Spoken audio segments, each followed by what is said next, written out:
Good afternoon. Welcome back. Kent Bain with Nine Business Group and Elevate Your Business Chat. We have Logan joining us today. Logan, I guess Happy New Year. This is the first official podcast of 2024 for us. So please introduce yourself, your company name, and most importantly, what sets you apart, what makes you different than your competition. Logan, welcome. Thanks, Kent. Yeah, Happy New Year as well. I'm an occupational therapist, and I lead a clinical team in Edmonton and Calgary called MColl Therapy. We've been in practice for 8 years now, and we provide rehabilitation services for people experiencing mental health concerns or challenges in their return to regular function and work. Is that different and unique in a space in a way? Because you seem to lean on that return to work. So how would that be different from regular occupational therapy? So traditional occupational therapy focuses on function, right? So that might mean how is a child participating in the classroom? How is an elderly person getting around their home? And certainly, how is someone, after they've been injured, experienced illness or disability, able to return to their job, right? So in the physical traditional realm, you get injured on the job site and then you're off for a while and you do your rehab and eventually you go back. OTs would absolutely facilitate parts of that. In the mental health realm, we are looking more on that impact on a person's internal, their mind and body, and how that has impaired their ability to function. And we're looking to restore those internal experiences, whether that's cognition, ability to focus, retain information, sequence tasks, follow instructions, or emotions, dealing with some severe anxiety issues, for example. Certainly trauma experiences would be part of that, as well as kind of the body realm, right? If we are seeing any pain responses, well, how are we going to regulate our pain with an injury that may no longer really be causing a lot of issues, but we're still carrying that sensitivity forward? Yep. No, I like it. That makes a lot of sense. Thank you for the clarification. In Mhm. the 8, 9, 10 years, both as a therapist, but now building and running a business, what is the biggest challenge you had to overcome? How did you tackle it? And what does it look like today? Mm. I'd say the first challenge was kind of taking the entrepreneurial plunge, I should say, and sacrificing the golden handcuffs of a traditional job. Um, that was a big hurdle of adjustment, just with the uncertainty, not knowing if things were going to succeed, right? Big risk to take. Since then, the primary challenge has been developing the clinical team across Edmonton and Calgary, uh, hiring and recruiting clinicians that really want to stay with private practice. When we first started doing that, we found that there was lots of people very interested, wanting to try it out, and then maybe finding that it wasn't for them. So we really did have to refine our hiring processes and our recruitment approach in order to vet people a little differently, and have a little less turnover in the team. Did you find a big difference? You made an interesting comment about private practice.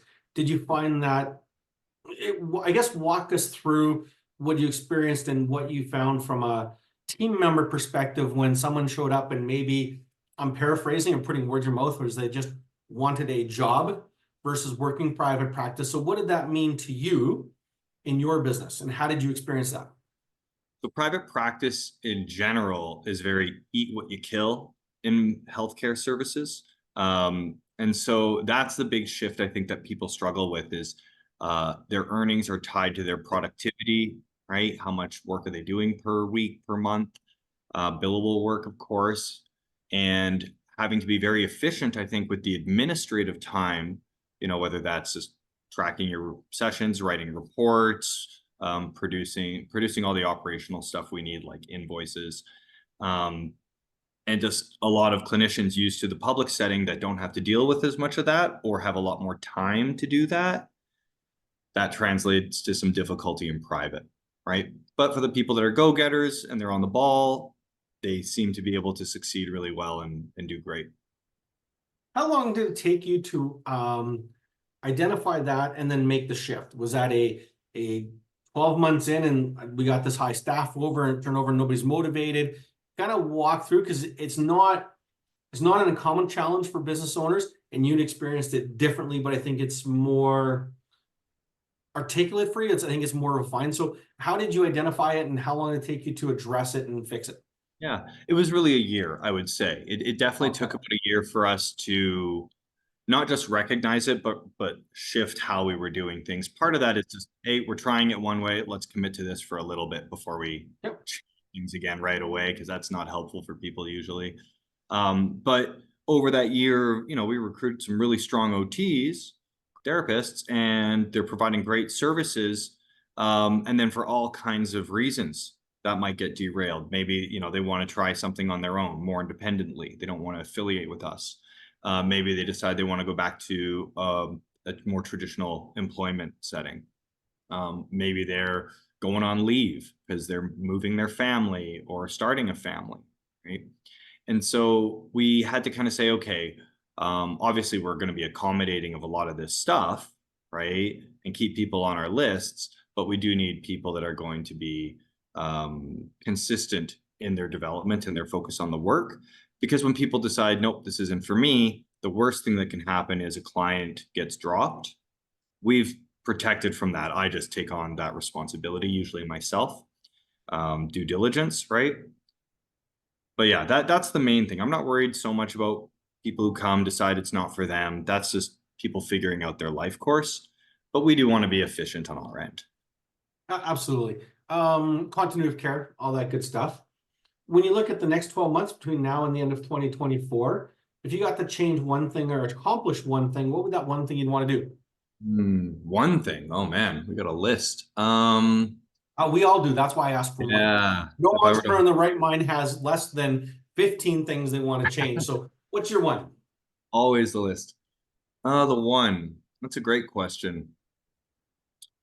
We have a really solid clinical base right now. So, and we've got really good partnerships. So I'd say if there was one thing to do this year, it would be recruit a new discipline, a new health discipline into the team. So right now we're actively kind of vetting for a psychologist to work with us. It just opens up a few extra doors, allows for even better continuity of care, as you said. So that's something that we started a little bit last year, and then hiring seasons tend to happen. So right now we're vetting resumes. So we're optimistic that we'll find a good recruit. Excellent. Okay. Interesting choice. That's not where everybody goes, but I do like the idea. So for you, it's really about a new product line or a new service to augment what you're currently doing. Love it. Now, my favorite question of all. If there was a pirate or a thief in your business, what would they steal from you? And any idea where they would hide it? Well, they would probably poach clients, if anything. We have some pretty good protections on that, so I'm not sure how they would hide it. They probably just wouldn't onboard clients into our practice management Nope. system, and they would just do it on their own. So we'd be Oh, going, hey, what happened to this referral that we sent you? See, it's not in the practice management system. So then I can always just call the client and say, hey, what's going on? Are you working with so and so? Oh, you are.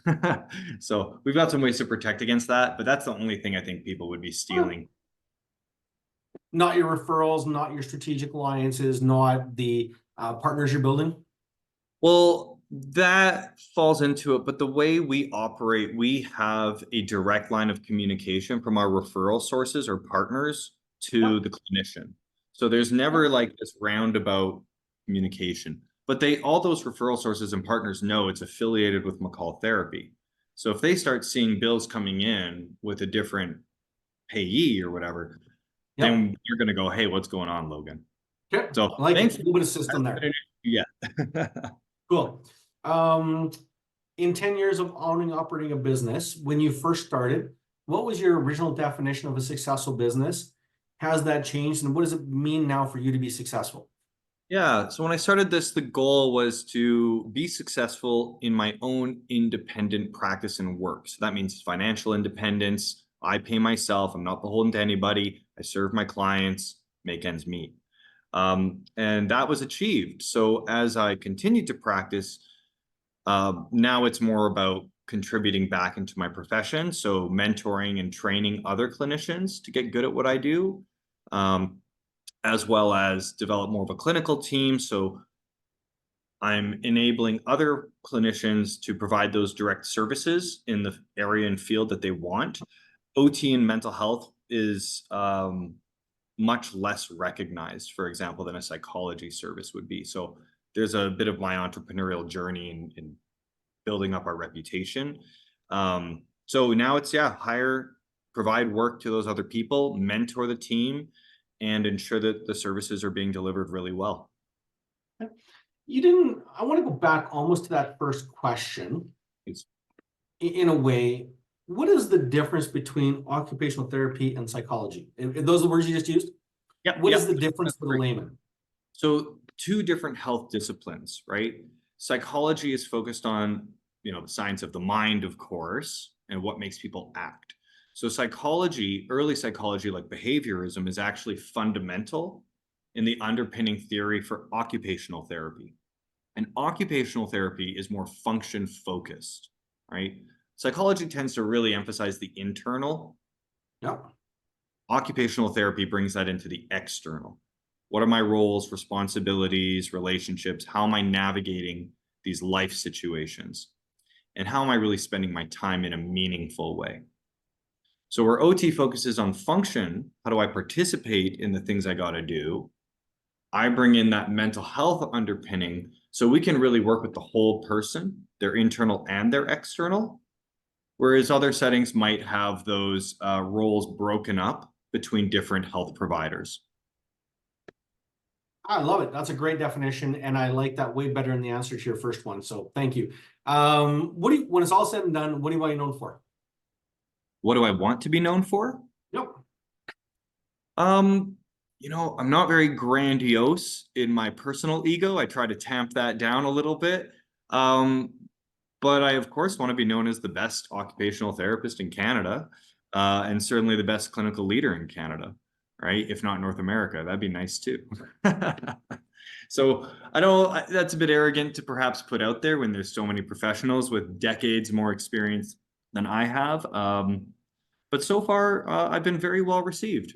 So Amazing. I love it. There's nothing wrong with an entrepreneur who wants to shoot for the stars. One of my exactly. greatest passions in life is helping people believe what is possible. And I think anything is possible in today's world. We got people going into outer space on a regular basis. So I think that's amazing. So one last comment for those out there from an occupational point of view who are maybe struggling on the job, looking for a way to get more resilient and be able to execute their job better after coming off of some trauma, some accident, or a break in their life. Where do they find you? How do they find you? So my business itself exists. So if you search my name, Logan MColl, or occupational therapists in Alberta or Edmonton or Calgary will probably pop right up. The Society of Alberta Occupational Therapists, SAOT.ca, has a find an OT search bar. So, you can check by specialty and by area. So if you're looking for somebody, that's a great resource to find someone local to you. And certainly in Alberta now, everybody's getting used to video telehealth. So if you're just looking for a good therapist, and you're not really worried about the location, absolutely, we can accommodate anybody in the province. Excellent. Cool. Thank you very much for your time. I love the answers, love the candor, and I love the vision. Great. Well, thanks so much. Have a great 2024. Yeah, you as well, man. All the best.